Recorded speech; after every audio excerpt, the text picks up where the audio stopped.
In today's video, I'm going to teach you how to use Semrush for keyword research. First, let's get into Semrush and open the right workspace. From the main dashboard, head to the SEO section and choose Keyword Overview. This is where you'll run your initial checks and get a snapshot of how a keyword is performing before you go deeper. Now, enter a keyword you want to explore. You can start broad or specific depending on your niche. For example, you might try YouTube automation or weight loss tips. Type your term into the search bar and click search.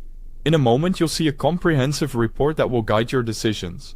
On the results page, focus on a few key metrics. Search volume tells you how many times people look for that term each month, giving you a sense of potential traffic. Keyword difficulty, or K%, estimates how hard it may be to rank. Lower values typically mean less competition. Intent shows whether users are looking for information, comparing options, or ready to buy.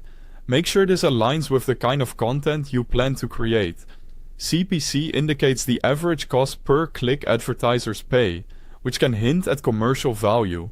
Next, expand your possibilities using the Keyword Magic tool. Click through to see a much larger pool of ideas.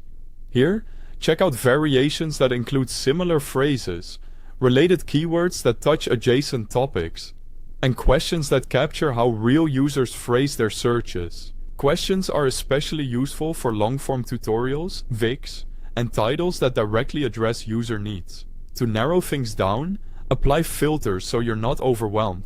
Start by setting KD% to a low or medium range to focus on terms that are more attainable. Add a minimum volume to avoid keywords that are too obscure. You can also increase word count to surface long-tail keywords, which are more specific and often easier to rank for while still attracting highly targeted visitors. From your refined list, choose the best opportunities. Prioritize keywords with lower competition that still have meaningful volume.